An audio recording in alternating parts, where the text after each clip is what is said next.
This is their home, with its sense of security, with all the little things that make up their lives, and most important, rooms full of love.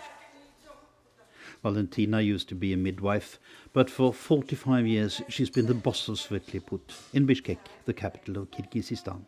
She has comforted and scolded, praised and spanked, done homework with and listened to sorrows and joy with a warm heart. The children here have very different backgrounds, except for one thing: none of them have parents who can take care of them. We found little Alicia in the streets. Her mother tried to sell her. We think she's about 3 years old, and she's been begging since she could stand on her own 2 feet.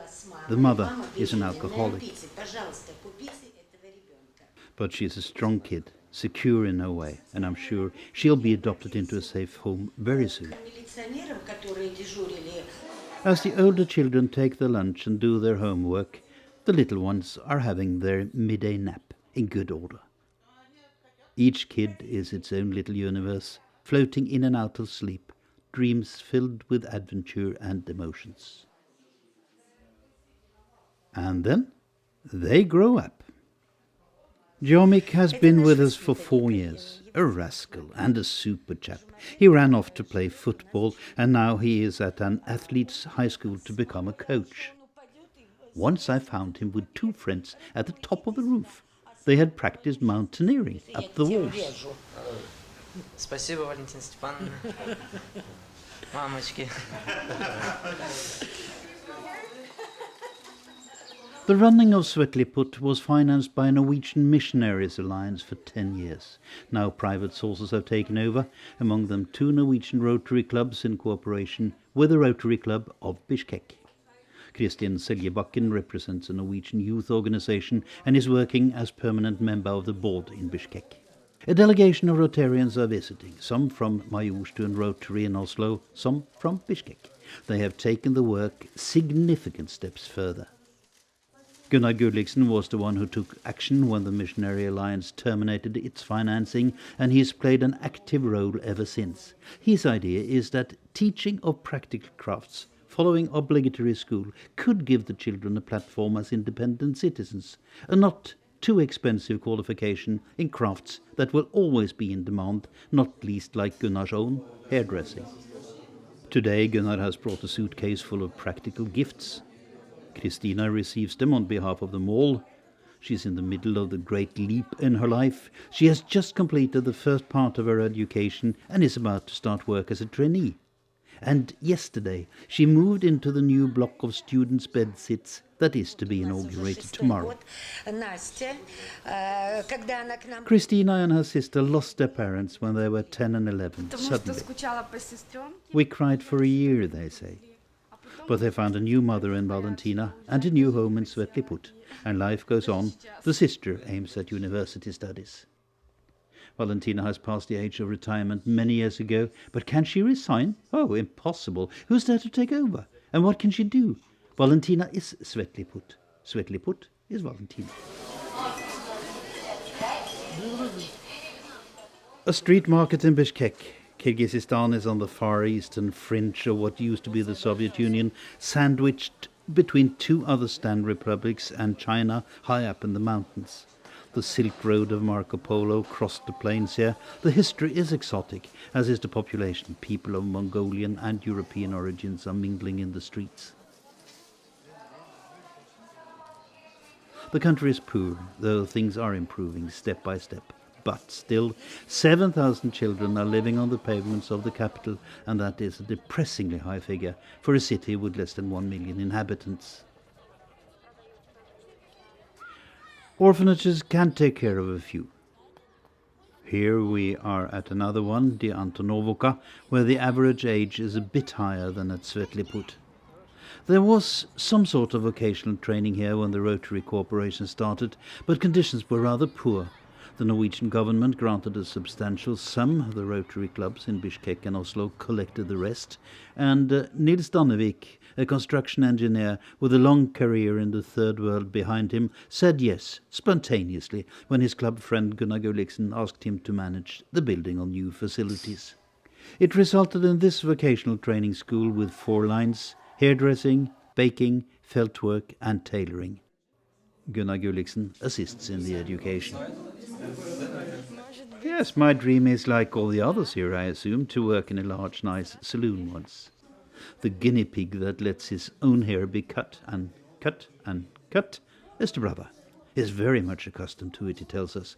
He has had his hair cut before, to put it mildly. The topic in tailor school today is pockets. Yes, making pockets. Do not think it's easy. Notice the concentration. Yes, it's difficult, but I'm going to learn it, and properly. Afterwards, I want to go to university. The baker students were doing pancakes when the delegation visited. This chap refuses categorically to admit that it's difficult. Not at all.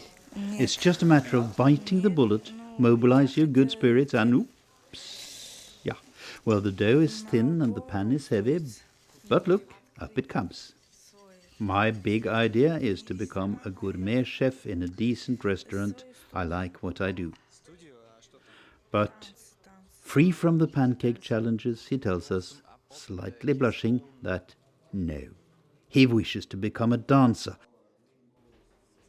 As we see them, the children are confident and harmonious. The school seems to succeed in its efforts to make the kids into safe, independent citizens. The children are divided into little families, boys and girls together, always with a grown-up as an overseer, but with an increasing degree of responsibility delegated to them. Just under the surface, we know there are sad thoughts and a feeling of loss, but we just as well detect courage and self-respect. And this is exactly what Gunnar Gulliksen, Nils Dannevik and the other Rotarians wanted to preserve. The thought of all this being lost if the kids were left on their own the moment they were out of school was not acceptable. Without money, without an education, without a roof over their heads, it would just be too easy to end up in the streets again.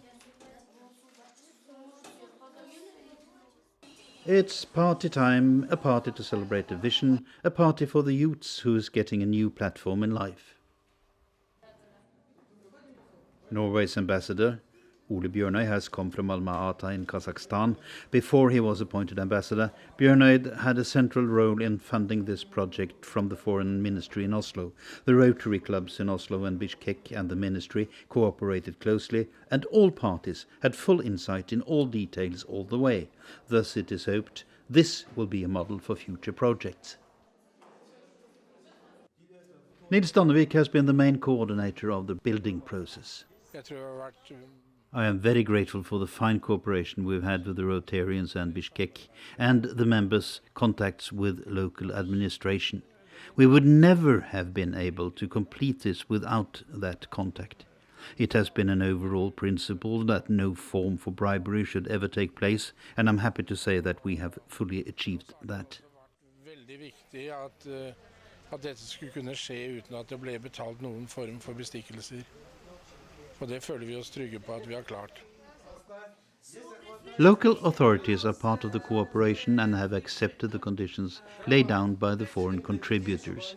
The opening ceremony was properly covered by local media.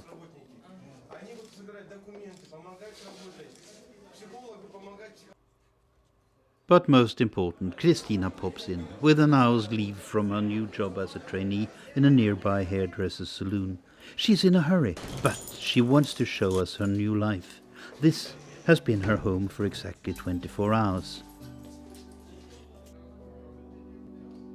She's happy, she's scared, she's looking forward to being on her own, and she's dreading it, being a grown-up. But Valentina is always there, always ready to hug and to comfort, with her warm bosom, her big heart, and wise advice.